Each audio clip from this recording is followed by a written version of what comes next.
स्त्री जन्म से किसी की पुत्री, धर्म से किसी की पत्नी और कर्म से किसी की माता। यही छवि है हमारे मन में एक स्त्री की, है ना? एक अतुलनीय योगदान है स्त्री का हमारे जीवन में, और बिना स्त्री के हम कुछ भी नहीं। पर अधिकार, यहां हम भूल कर जाते हैं। जब स्त्री एक पुत्री होती है, जब जन्म लेती है, उसके अस्तित्व पर अधिकार होता है उसके पिता का। तत्पश्चात जब विवाह हो जाता है तो उसके अस्तित्व पर अधिकार होता है उसके पति का।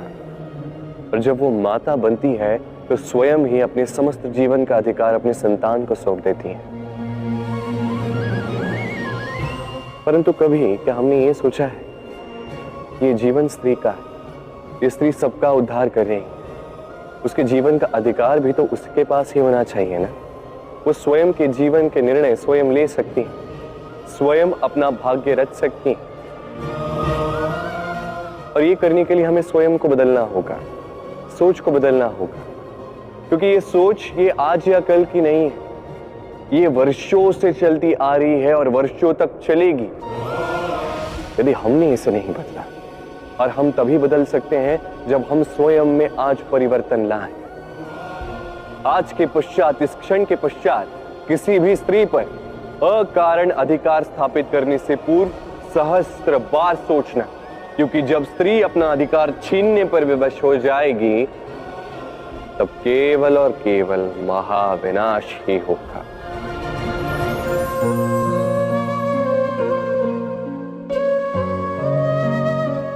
स्त्री, पुरुषों ने जिसे नाम दिया त्रिया, क्यों दिया, किसने दिया, किसी को ज्ञात नहीं। मानना यह है कि पुरुष सोचते हैं कि त्रिया सोचती कुछ है, कहती कुछ और है और करती कुछ और ही है। परंतु क्या यही सत्य है? वास्तविकता यह है कि त्रिया वो चरित्रहीन पुरुष है और कोई नहीं।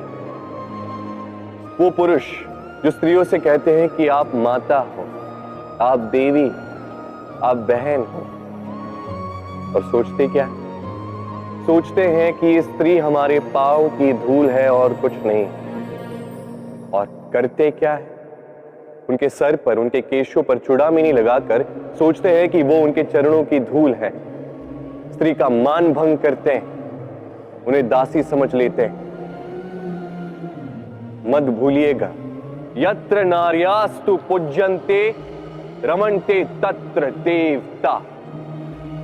अर्थात जहां नारी की पूजा होती है वही ईश्वर वास करते हैं, और जहां नारी का अपमान होता है वहां ईश्वर और भाग्य दोनों रुष्ट हो जाते हैं। स्मरण रखिए, यदि नारी कल्याणी है तो नारी महाचंडी भी बन सकती। यदि नारी माता बन के जन्म दे सकती है तो नारी मृत्यु बन के विनाश भी कर सकती। जहां नारी का अपमान होगा वहां महान भारत भी महाभारत की ओर जा सकता है। स्मरण रखिए, नारी का अपमान कदापि नहीं हो सकता, और यदि नारी का अपमान हुआ अर्थात आपका विनाश आपके निकट आ रहा है, और ये उसके पहले कदम की पहली आहट है। यदि संतान कोई दुष्कर्म करती है तो क्या उसका अपराधी केवल वो संतान होता है? नहीं। यदि संतान दुष्कर्म करती है तो उसके अपराधी उसके माता पिता भी, जो पुत्र मोह के कारण उसे अनुचित करने से रोक नहीं पाए। अपराधी उसके पितामह भी है, जो अपने उत्तरदायित्व के बोझ के कारण कभी परिवार पर ध्यान नहीं रख पाए, उस संतान को कभी दंड नहीं दे पाए। अपराधी उसके गुरु भी हैं, जो अपने शिष्य के ये कुकृत्य देखकर भी उसे प्रताड़ित नहीं कर पाए। एक भावी राजा का कर्तव्य है कि प्रजा के समक्ष वो एक उत्तम उदाहरण प्रस्तुत करे, परंतु यदि इतना अनुचित उदाहरण प्रस्तुत हो रहा है तो माता पिता का, घर के बड़ों का यह कर्तव्य है कि वो उसे वहीं पे रोक दे, या तो प्रेम से या तो दंड देके। यदि नहीं रोका गया तो महाभारत अवश्यंभावी है। भोजन, अब भोजन पाने के लिए मनुष्य क्या कुछ नहीं करता है, हर संभव प्रयास करता है। फसल उगाने के लिए बहुत परिश्रम करता है, किंतु कई बार बहुत परिश्रम करने के पश्चात भी फसल अनुपयुक्त निकलती है। कारण क्या है? कारण यह है कि आपने परिश्रम तो पूर्ण किया, पर आपका ध्यान उस बीज पर गया ही नहीं जिसे आप बो रहे थे। इसलिए कभी भी किसी भी बीज को बोने से पूर्व उसकी जांच कीजिए, यह अत्यंत आवश्यक है। और उसी प्रकार जब बात आती है कर्म की, तो केवल परिश्रम पर्याप्त नहीं है। उस कर्म के पीछे आपका कर्तव्य क्या है, आपका उद्देश्य क्या है, ये जानना अत्यंत महत्वपूर्ण है। इसलिए कर्म कीजिए, किंतु उस कर्म के पीछे आपके कर्तव्य के महत्व को भी समझिए। आपने कभी किसी साधारण पक्षी को देखा है, जैसे गौरैया? वो क्या करती है? किसी वृक्ष की टहनी पर अपना घोंसला बनाती। अब वहां पे घोंसला बनाना सरल है, क्योंकि सामग्री जो है आसपास मिल जाती, परंतु समस्या है आक्रमण।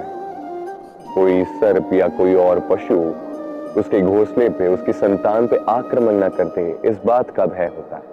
और ये सबसे कठिन होता है गौरैया के लिए, अपने घोंसले की, अपने संतान की सुरक्षा। अब बाज, यदि बात की जाए बाज की, तो बाज क्या करता है? बाज किसी ऊंचे शिखर पर, किसी चट्टान पर अपना घोंसला बनाता है। अब वहां पे घोंसला बनाना बिल्कुल भी सरल नहीं, क्योंकि सामग्री आसपास नहीं मिलती, दूर से लानी पड़ती है। परंतु वहां आक्रमण का भय भी नहीं होता। इस प्रकार उचित रूप से वो अपने घोंसले की सुरक्षा कर पाती है, अपने संतान की सुरक्षा कर पाती है। इसका सार यही है कि यदि समस्या बड़ी हो तो सुझाव भी ऊंचे होने चाहिए। एक बाज की भांति सोचना आरंभ कर दीजिए। जीवन में हर एक समस्या छोटी लगने लगेगी। मनुष्य जीवन में सदैव ऊंचाई पर पहुंचना चाहता है, ऊपर उठना चाहता है, और उसके लिए वो क्या कुछ नहीं करता। योजनाएं बनाता है, षड्यंत्र करता है, याचना करता है, किसी से सहायता लेता है, पर इतना सब कुछ करने के पश्चात भी कई बार मनुष्य ऊंचाई पर पहुंच नहीं पाता। यदि पहुंच भी जाए तो कभी कभी शीघ्र ही नीचे उतर जाता है। कारण क्या है? एक उदाहरण से समझाता हूं। ये है मोर पंख और ये है एक पत्थर। और यदि इस पंख को मैं हवा में उछालता तो ये उड़ता, यही पाषाण तुरंत ही नीचे आ जाता है। कारण क्या है? भार। ये पाषाण भारी है, और यही तो सीख हमें प्राप्त करनी है। इसी प्रकार यदि हमारा मन द्वेष और अहंकार के भार से भरा होगा तो ये कभी ऊंचा उठ नहीं पाएगा। उठ भी जाए तो शीघ्रातिशीघ्र नीचे आ जाएगा। तो इस मन के भार को हल्का कर दीजिए, अहंकार को, इस द्वेष को त्याग दीजिए। फिर उड़ान भर के तो देखिए किन ऊंचाइयों में उड़ते हैं।